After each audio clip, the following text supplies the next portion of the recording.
लोग कहेला कि केवल शरीर मरेले, आत्मा कबो केहू का न मरल। लोग कहेला कि आत्मा पुरुष ना स्त्री बा, इंसान जिंदा बा, पुरुष और स्त्री का भेदभाव बा। लेकिन सब में जो आत्मा समाहित बे वो आत्मा रूपी दुल्हन परमात्मा रूपी दुल्हा के पास जब जाला तो जा करके वह आत्मा पुनः 13वें दिन अपने परिवार में आवे को विनती करी, फरियाद करी, मालिक 13वें दिन भेजेलन आत्मा बाबूजी के कहीं ना कहीं कोनो न कोनो झरोखा से मैं नजारा के देखत हुई। आई संतोष भैया सो देखे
भगवान राम वनवास चल गए। बाबू के वियोग बर्दाश्त ना भइल, राजा दशरथ मर गइलन। वरदान में कैकेयी के 2 वचन दिहले हुवन, राम बदे वनवास और भरत बदे राजगद्दी। वरदान तो दे दिहलन लेकिन वियोग ना सही बोलो राजा दशरथ, प्राण उड़ गई, राजा दशरथ का शरीर मर गई। 14 वर्ष बिता के मैं राक्षसन के अंत कैला के बाद लंका पर चढ़ाई गई। रावण के मरला के बाद भगवान राम अयोध्या में अलन और जब अयोध्या में अल भैया हो भगवान राम के संदेशा मिलल हो।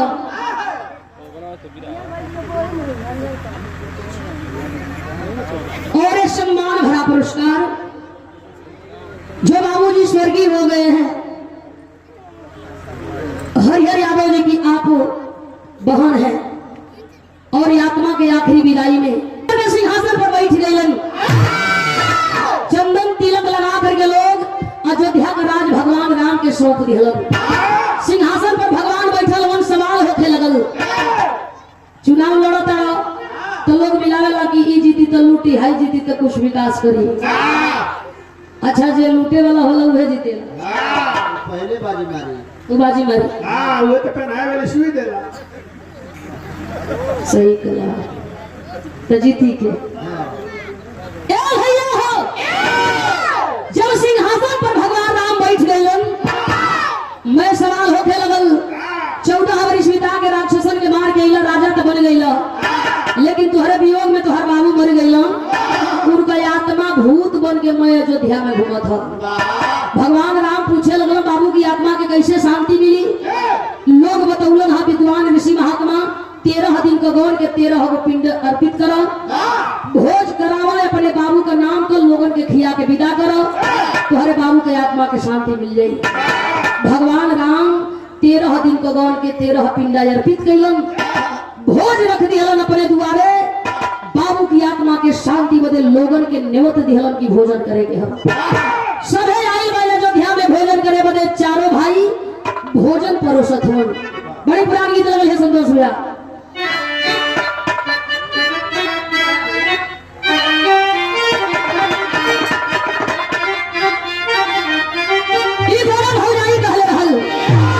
अपने ननद से सवाल करत बे कहा है, अरे सरंगिया वाले का डेरावा, अरे सरंगिया वाले का डेरावा तो बत्ती लाई दे रे लहूरी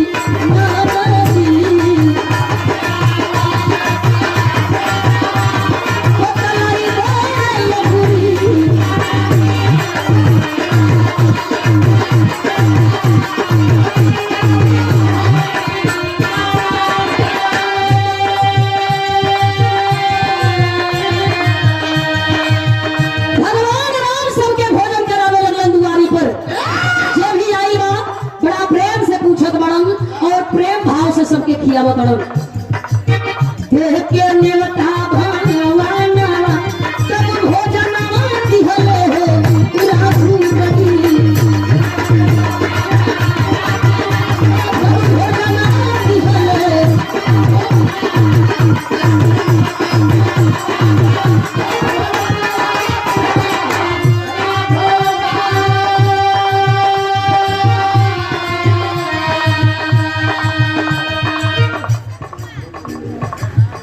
के नेवता भगवानवा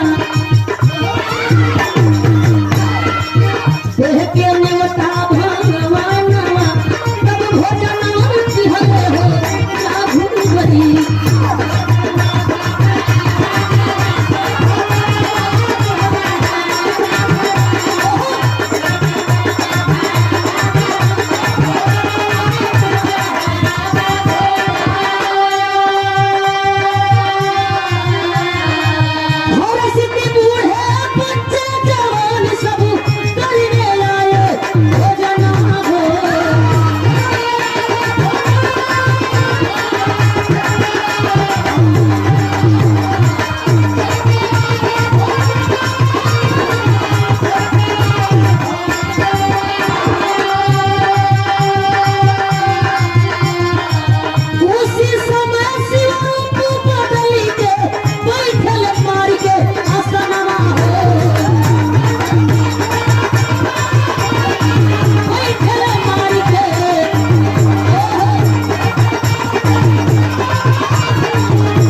यहाँ जैसे द्वारे पर हमारे भैया के आके लोग भोजन कैलन मौन धारण कैलन आत्मा के शांति बदे नैहर से ससुरा जाए वाली डोली में जो लड़की बैठल होले माई बहन समझावेली बाबूजी भाई चाचा समझे हन बेटी नैहर के मान सम्मान ससुरा में रखी है आज एगो वो डोली जाले जवन शमशान घाट गौना से बहरे जब लोग कंधा से अर्थी उतारेला आखिरी भेंट मुलाकात लोग कहेला हाथ लोग जोड़ के यह कहेला कि आगे जइह पाछे बढ़इह बाबूजी आगे गइलन पीछे परिवार में बढ़ोतरी करे परिवार में सुख शांति बनल रहे आने वाला पीढ़ी दर पीढ़ी नाम रोशन करे द्वारा पर भोजन सबके करावे लगलन सबके खियावे लगलन सब लोग बड़ा प्रेम से भोजन उठावत बनन बियाहे में लोग जाला तो एगो अलगे खुशी होला तिलक में लोग जाला एगो अलगे खुशी होला लेकिन जब गमी में लोग जाला तो बैठे ला लोग खाए पहला कौर लोग उठा के माथे लगावे लन आ फरकौआ राख देलन जवन आत्मा हम सबके बीच में ना होले वो आत्मा बदे मैं जितना लोग खाए आवेला पहला कौर उठाई फरकौआ रख दी ओकरे बाद लोग भोजन करेला भगवान राम के द्वारा यह सिलसिला चालू है जे जात बा कवर उठा के माथे लगा के लोग फरके करत बा उठा के लोग भोजन करत बा ए भैया वही मजा के शिवदानी बैठ गइलन एगो बूढ़े के रूप बना के बैठल हुन भगवान राम देखलन भगवान राम घबरा गइलन सबे आई में सबके चिन्हता नहीं इनके नहीं चिन्हत जब ध्यान लगा के भगवान राम देखल तो त्रिलोकीनाथ बैठल हो भगवान राम सोचे लगल कि अला बढ़िया कैला लेकिन रूप रंग बदल के बैठल बड़ा भोजन करे पाती में लागता कि को तारा मन में कोनो पाप बा छल बा कपट बा थरियवा उठा के भगवान राम आगे बढ़ गइलन और जब थरियवा लेके भगवान आगे बढ़ गइलन शिवदानी भोलेदानी खड़ा हो गई हो भैया बुझाइल शिवदानी का अपमान हो गई अयोध्या में खड़ा होकर के भगवान शिवदानी भगवान राम के ललकारत हुन आ एगो बात कहत हुन गीत के भाव बदल गए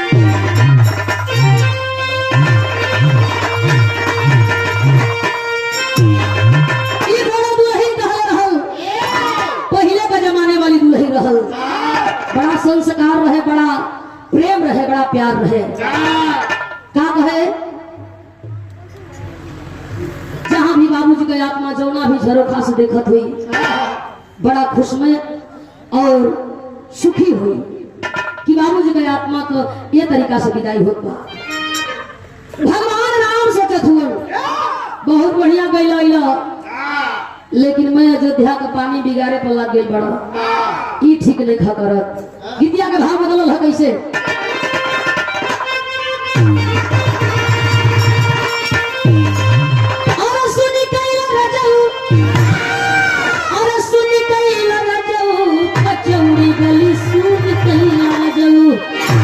वही मिर्जापुर के कैला फूला झाड़ी को कचौड़ी गली सूनी कैला रजऊ।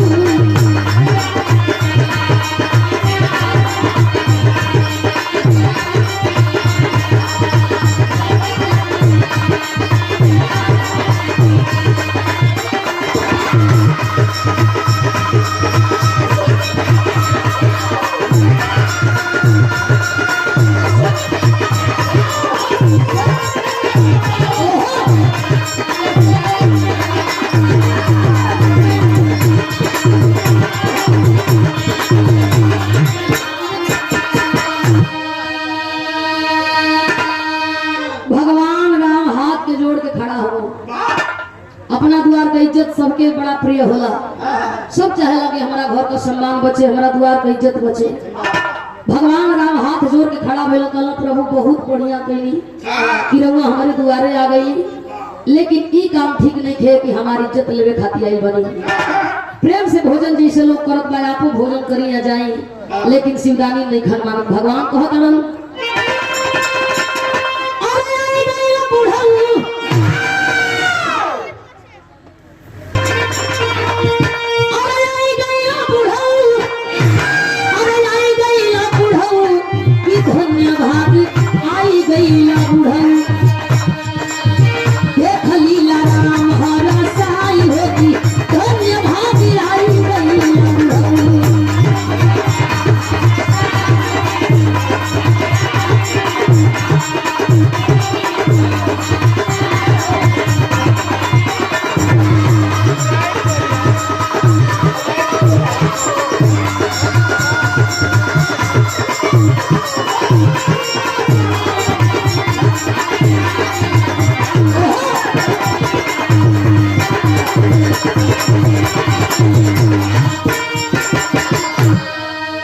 भोजन करते शिवजी बिगाड़नी लागे बात हो, झंखे परोसे वाला धोनी सब परात हो।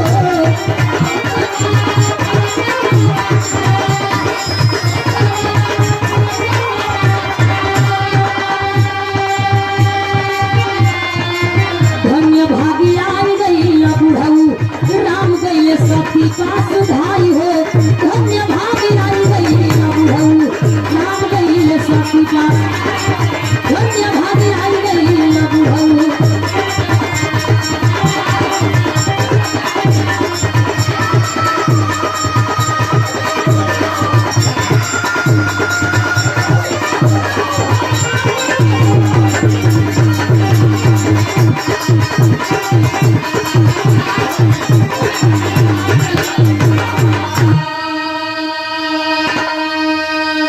ये भैया केहू के घरे जाइ न्योता पर निमंत्रण खाए तो ई मत मन में खोटा पाप लेके जाइ कि मैं फलाने के इज्जत नोच बकोट ले। इज्जत सबकर एक समान होले, जैसे अपने दुआरे भगवान से कहता रहा कि हमारी इज्जत बचे, मैं सबकर इज्जत का ख्याल करे के चाहिए। भगवान राम सोच गए कि आज हमार मर्यादा भंग हो जाई, अयोध्या का पानी लुटा जाई, लोग बिना खाए चल जाई हो, गरियावत लोग जाई हन की बड़का भगवान हो। हाथवा जोड़लो, भगवान शिवदानी के आगे हाथ जोड़ के विनती करत हो, प्रभु मान जा, अब भोजन मत करा, बदले में कुछ ले ला, यहाँ से चला, नहीं हमारी इज्जत चल जाए। शिवदानी हंसे लगल, कहला बड़का खियावे वाला भइल रहा, मैं सबके नेमत देले बड़ा, बाबू को भंडारा भोज करौले बड़ा, एगो ने हम यहाँ से हिलब उलब ना, जबले हमार पेट ना भरी जौले हम 2-4 गो ढेकार ना मारो हाँ यहाँ से उठो उठो नहीं भगवान राम बड़ा मजबूर हो गईलन हाँ गईलो भंडारा घर में और जब गईलो हम भंडारा घर में जा करके पर्दा हटावत हूँ मैं भगवना खाली हाथ जोड़लो हाँ भंडारा घर का भंडारी प्रभु जतनी हमने का हिसाब किताब होला जल्दी हम के दे दो अपना अपना घरे दुआरे जाई या जियत जिंदगी रही तो बहुत ऐसा सट्टा मिली मैं हम का खाना बनावले भगवान कहन कि तू लोग चल जाई जतिया हमार चल जाई जौने होखे खर बथुआ बनावो जा हो न हो कि अब उनका पेट भर जाए आखिरकार भंडारा घर का भंडारी कढ़ाई गरम कइला ले जाके पानी वही में डाले लगलन भाग करके भगवान राम चलल भर माई पार्वती के आगे हाथ जोड़ के खड़ा हो गइलन पार्वती सवाल कैली पूछे लगली कैसन हो प्रभु कहलन माते कुछ न सुझाते एक बार तनी ध्यान लगा के देखा कि तुहार वो बोयल आ तुहार महादेव महादेव कहा ध्यान लगा के देखली हमारी पार्वती अयोध्या में बैठल हो थरिया वरिया लेके माई पार्वती भगवान राम की ओर तकली हंस दिया निकली हे प्रभु मैं बुझा था कि इज्जत धो पोछ के चाट भली हम भगवान कलम की बिन बतावे बुझ गई लोग कहे कि का बा कोनो उपाय बताओ नहीं अयोध्या चलो चल के उनके मनावो आगे आगे भगवान राम पीछे पीछे माई पार्वती चल रही कि दिया के भाव बदल गई बा संतोष के आप लड़के हैं कैसे गावे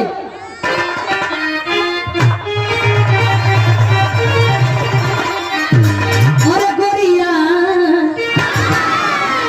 ये रनिया ये सुगिया मुस्की बजेना गली गली में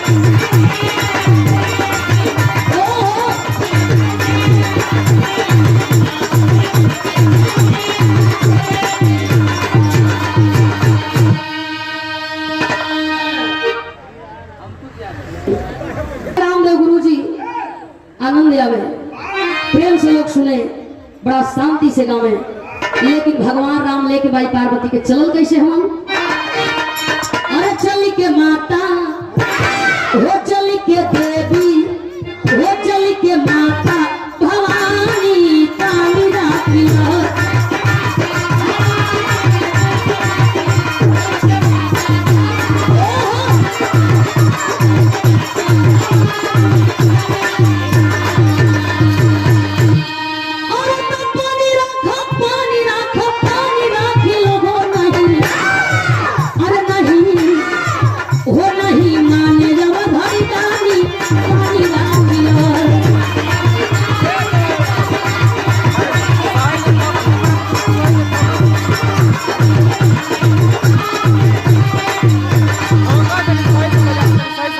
बिना पेट भरे मेहमान ले तो जई है और हमारी अयोध्या का मान धोती जई है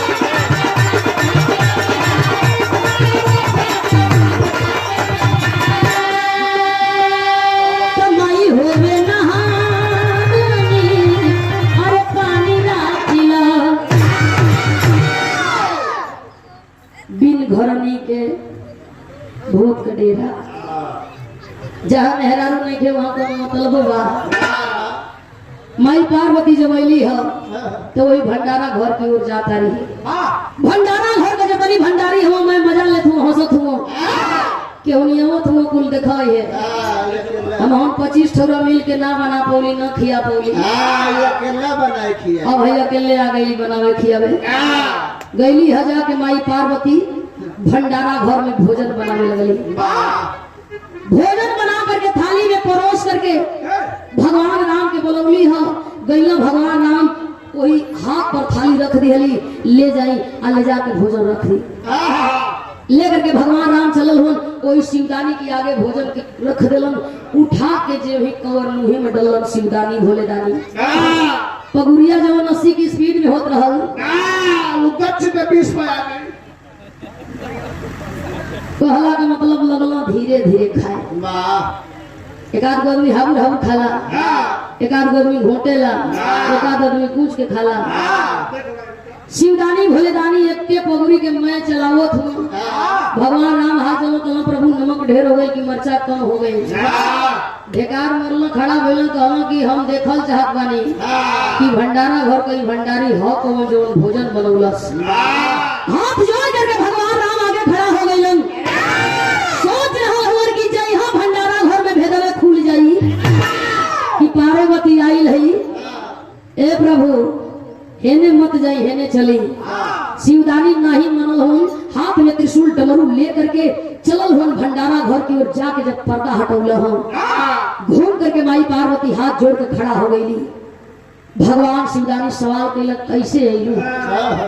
माई पार्वती भगवान शिवदानी से पूछत है कि तू कैसे कल हमके खाए के न्योता रहल खाए आइल है।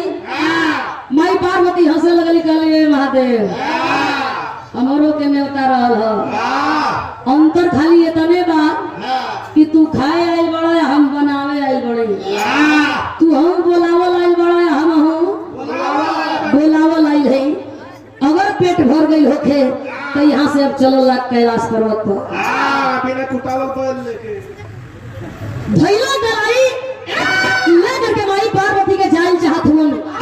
भगवान राम भागल गइल कहलो जात तुम्हारू बहुत बढ़िया बा लेकिन इनके जा लेकिन हेतना लोगन के हम कैसे खिया के विदा करब। मैं सगरी भोजन अकेले ही खा गइल। माई पार्वती हंसे लगली कहली का भगवान ई हो सकेला। मैं भोजन भंडारा घर में भरल ह भागल गइल। भगवान राम के विश्वास ना पर्दवा जब हटौल ह मैं भोजन करल ह। भंडारा घर में जस के तस भोजन वैसे अड़सल में भगवान राम देखत हुन कबो भंडारा घर का भोजन ताके आ कबो शिवदानी के ताके लीला अपरंपार हो जाई। भगवान शिवदानी घूम के अइल कहला कुछ लेब कुछ मांग ल। हाथ जोड़ल कहला कुछ चाही ना जितना जल्दी हो खेल यहाँ से जाई। लोगन के खिया के विदा करी। ब्रह के आखिरी गीत लगल है।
जाए प्रभु मैं जितना लोग बा सबके भोजन करावे खातिर पाती में बैठा दे।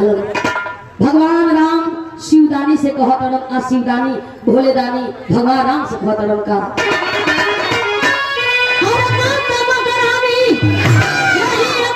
शिव के मनाए जा यही अवधि नगरिया भोजन बनाए जा।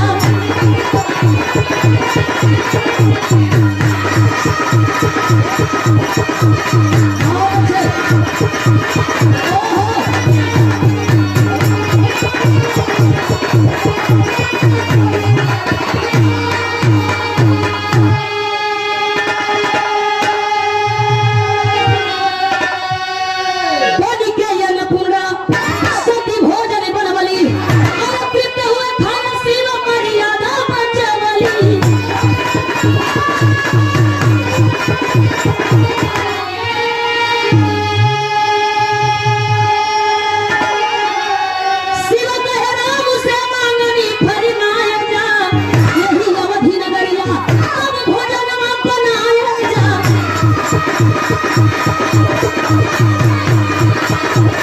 और से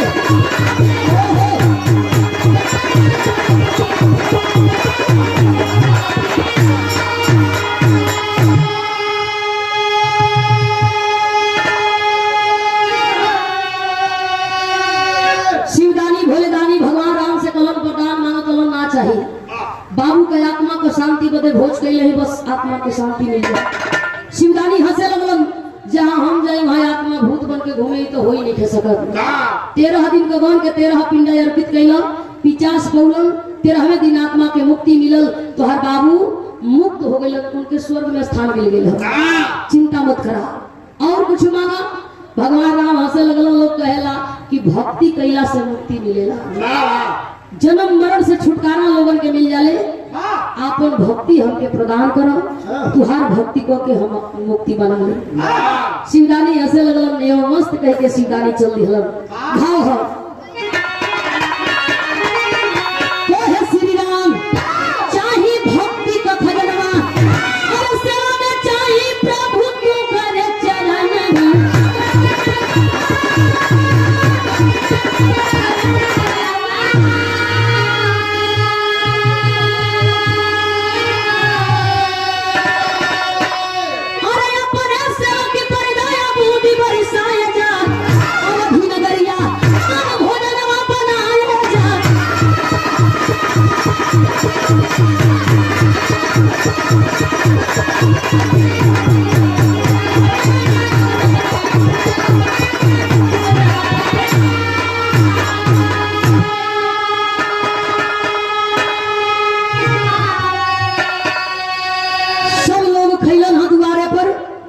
राजा दशरथ का आत्मा तरी गई, तृप्त हो गई, स्थान मिलल, सुख शांति मिलल। ए भैया कहल जाला कि मैं हितनाथ डीएम कलेक्टर थानेदार वकील आवेलन खालन, जो ले सुकन भगत योग ना खाला, तेरही का कोनो मतलब ना निकलेला। खा के लोग बोल दी हम 5 बेर जग पूरा है, मैं लोगन के शांति मिल जाला कि जग पूरा है।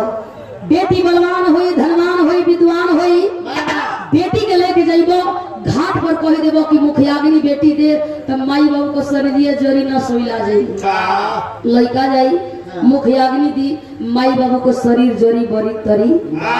पिंडदान करी बेटा, स्वर्ग का द्वार खुल जाई। लेकिन बेटी अगर पिंडा अर्पित करे तो द्वार बंद हो जाई। नियम बा, जवना नियम के लोग चला रहल बा, जो प्रथा बा, जो रूल बा, वो रूल के हिसाब से लोग चल रहल हो। बड़ बेटा या छोट बेटा के तीर देवे के होला। बड़का बेटा चाहे छोटका बेटा 13 दिन तीर ली हम, पिंडा अर्पित करी हम, बाबू का विदाई करी हम। शमशान घाट लोग कहेला सब मने बराबर, शान मने घमंड, और घाट मने जहाँ जाके सबके जड़ के बुता के राखी हो जाए के बाद वही का नाम शमशान घाट पड़े। वहाँ ना चिन्ह पैबो कि कौन गड़ी छुआड़ा वाली राखी हो और कौन नमक रोटी वाली राखी हो और कौन मैकडॉवेल वाली है। सही है, वहाँ ना चिन्हाई। मैं राखी एक समान लौकेला, राखी में अंतर ना मिली कि कौन बंटी बबली वाली हो या कौन ना चिन्हाई, सब बराबर हो जाला। यही से शमशान घाट कर नाम पड़ल। आखिरी भाव हो गुरु गणेश राम लाल गुणकारी, राम करे चंद्रिका के सींचे फूलवा नहीं।